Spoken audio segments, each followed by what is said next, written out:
a revelation that unfolded not over months, but in 72 hours that shattered the illusion of diplomatic progress, 72 hours that exposed a calculated deception at the highest levels of international politics, 72 hours that may have permanently altered the structure of global governance as we know it. What Vladimir Putin did this week crossed a line that the international community had hoped would hold. And when that line broke, Volodymyr Zelensky did not hesitate. He responded with precision, with audacity, and with a strategic brilliance that has left even his critics in stunned silence. What you are about to hear is not speculation, it is not theory. It is the detailed account of how one leader's deception was exposed, how another leader's countermove changed everything, and how the United Nations, the institution that has anchored global diplomacy since 1945, began to fracture before the world's eyes. For 18 months now, there had been signals, not from official Kremlin statements, not from formal diplomatic channels, just signals that Vladimir Putin was preparing something unprecedented. Putin has been aggressive, yes, but he has been predictable in his aggression. His moves have followed a certain logic, a rhythm, almost a choreography that Western analysts have studied for decades. But what set off alarm bells in Washington, London, and Brussels this January was that the choreography went silent. Intelligence officers who monitor Russian strategic communications know the indicators, the sudden reshuffling of key personnel in the foreign ministry, the unusual frequency of encrypted communications between Moscow and Beijing, the quiet withdrawal of senior diplomats from Geneva, sudden cancellation of scheduled military exercises. All of that went quiet. And whenever Putin goes quiet, it means something is about to get loud. For months, Putin had been publicly championing what he called the 2026 peace framework, a comprehensive proposal that he claimed would end the conflict in Ukraine, restore stability to Eastern Europe, and usher in what he described as a new era of cooperative security. The proposal looked reasonable on paper. It included ceasefire provisions, humanitarian corridors, prisoner exchanges, and even language about respecting Ukraine's territorial integrity, with carefully worded exceptions that few outside the Kremlin fully understood. Western leaders were skeptical but cautiously engaged. The United Nations Secretary-General called it a foundation for dialogue. European officials spoke of cautious optimism.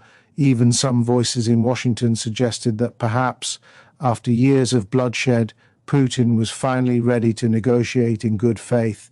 They were wrong. Early Tuesday morning, Ukrainian intelligence services detected what they described as anomalous encrypted traffic between Russian military command centers, including communication patterns that had not been observed in over 3 years. These are the kinds of signals that Moscow only generates when they are signaling something very specific: imminent military escalation, territorial consolidation, or the preparation of a strategic fait accompli.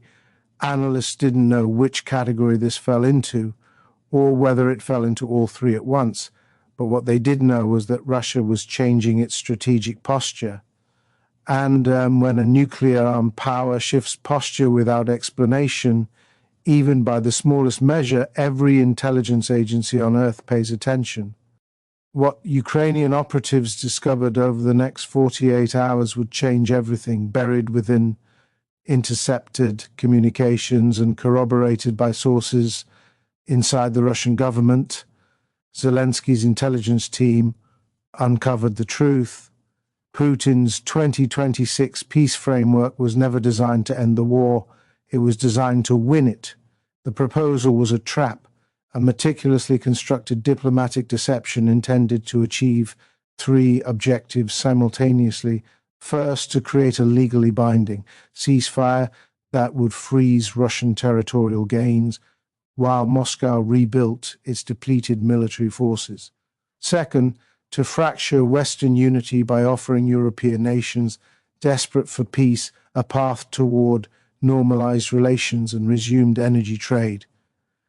Third, and most devastating, to use the United Nations as the guarantor of the agreement, thereby transforming the institution into an unwitting accomplice to territorial conquest.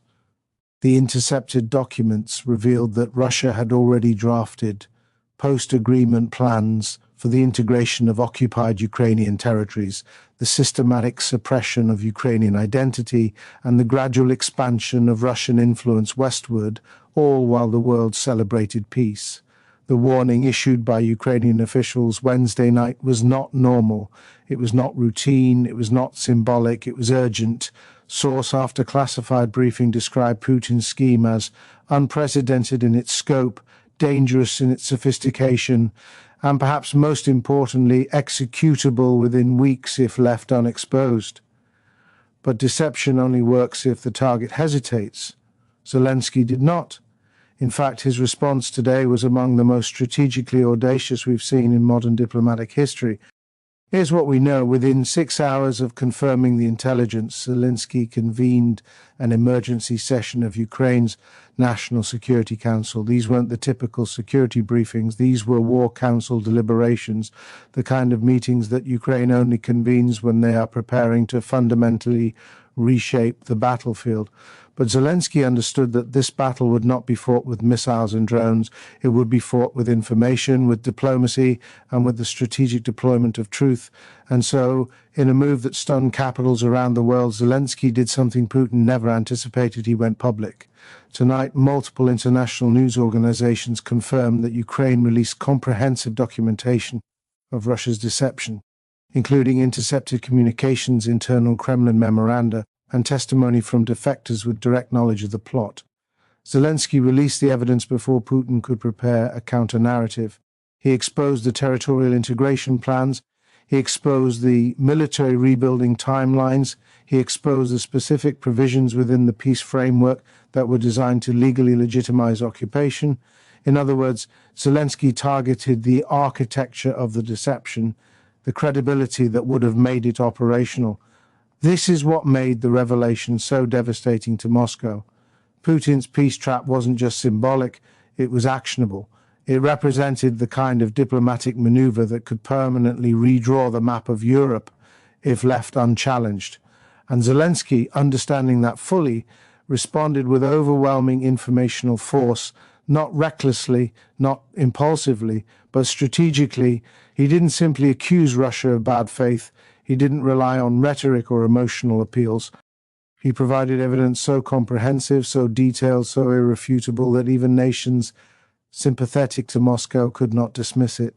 He released the documents in 12 languages simultaneously. He briefed NATO allies, non-aligned nations, and global South partners at the same time. He ensured that no government could claim ignorance and no leader could pretend the evidence didn't exist. And here's where the story becomes even more significant. Western intelligence analysts now believe that Putin's peace framework was designed to test the resolve of the Western alliance after 2 years of war fatigue and domestic political turmoil.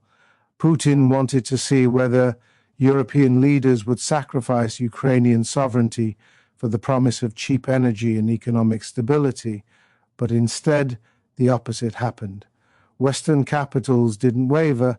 They united behind Ukraine with a speed and coordination that was so decisive, so unified, that even the Kremlin noticed. You don't get Moscow's attention easily. But today, Zelensky did. Senior diplomats speaking with international media under anonymity described Putin's strategy as strategic gaslighting, a way to make the victim of aggression appear unreasonable for refusing peace. But Zelensky proved today that Ukraine remains both vigilant and strategically sophisticated. His information campaign was not only comprehensive, it was timed so precisely that Russia's foreign ministry was caught completely off guard, unable to formulate a coherent response for nearly 18 hours. That delay matters because it shows Moscow was not prepared for exposure. It shows that Putin is not operating from a position of strength, he is operating from desperation. As reports continued coming in throughout the week, we learned more about the scale of Zelensky's diplomatic offensive.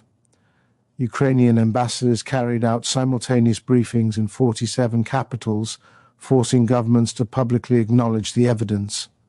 Zelensky personally addressed the European Parliament, the British Parliament and the United States Congress via video link within a single 24-hour period. Ukrainian cyber units operating in coordination with allied partners reportedly disrupted Russian propaganda networks attempting to discredit the revelations. This wasn't just a press release, this wasn't just a diplomatic protest, this was information warfare at the highest level. This was strategic communication designed to reshape global perception.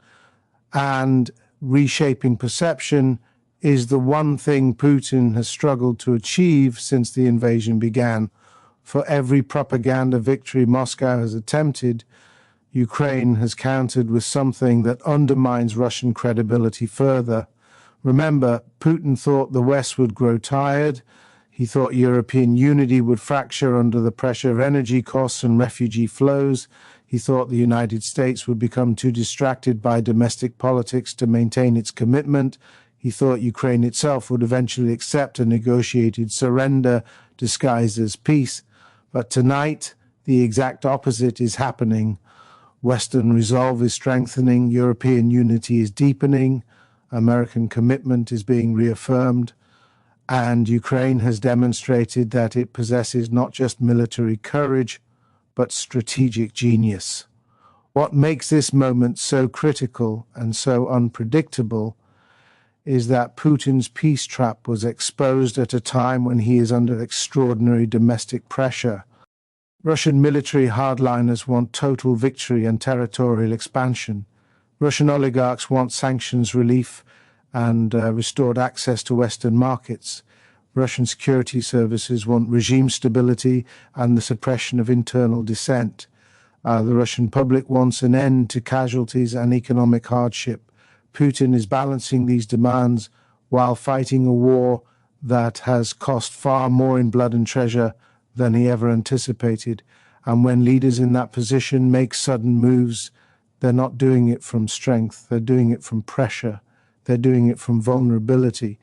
The peace trap was designed to extract maximum benefit from minimum concession, to achieve through diplomacy what Russia could not achieve through force. Its exposure represents a catastrophic intelligence failure for Moscow and a profound humiliation for Putin personally. The United Nations Security Council emergency session, now concluded after 12 hours of heated debate, was designed to signal that the international community is not willing to allow diplomatic institutions to be weaponized. Multiple delegations said plainly that Russia's manipulation of the peace process was inconsistent with the fundamental principles of the United Nations Charter. That is diplomatic language for Russia attempted to use this institution as a tool of conquest, and we will not permit it. You don't usually hear that tone in the Security Council chamber unless something fundamental is at stake, but the damage may already be done.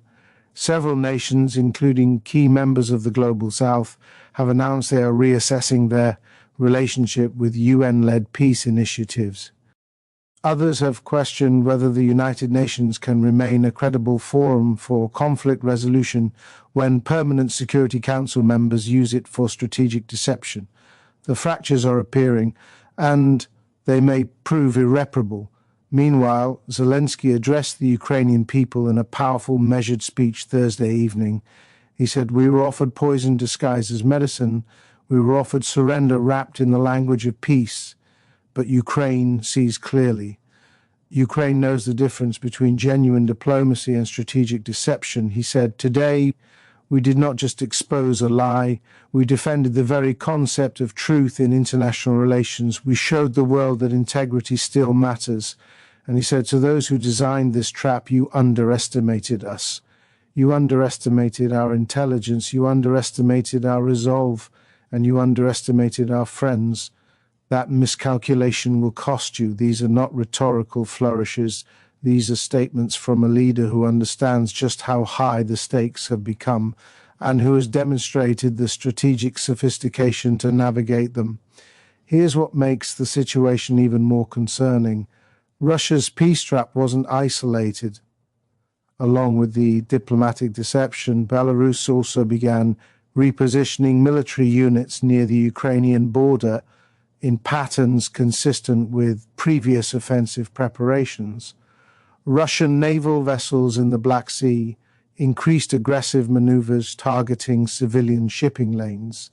Chinese state media dramatically increased information operations targeting European public opinion, pushing narratives about Western warmongering and Ukrainian intransigence. All of this happened within the same 72-hour period. When Russia moves multiple pieces at once, it means something larger is underway. The peace trap may have been just one element of a coordinated campaign designed to achieve breakthrough on multiple fronts simultaneously. Its exposure may have disrupted a much larger operation. Intelligence analysts are now considering several possibilities. One is that Russia is preparing a renewed military offensive designed to achieve territorial gains before Western military aid can arrive. Another is that Moscow is attempting to create chaos within Western alliance structures by exposing disagreements about how to respond. A third possibility, the one worrying officials the most, is that Putin is attempting to create conditions for a negotiated partition of Ukraine that leaves Russia in permanent control of occupied territories while claiming diplomatic victory. But today, Zelensky took that card off the table. He didn't negotiate in secret. He didn't accept ambiguous compromises. He didn't allow the narrative to be controlled by Moscow. He seized the initiative and forced the world to confront the truth.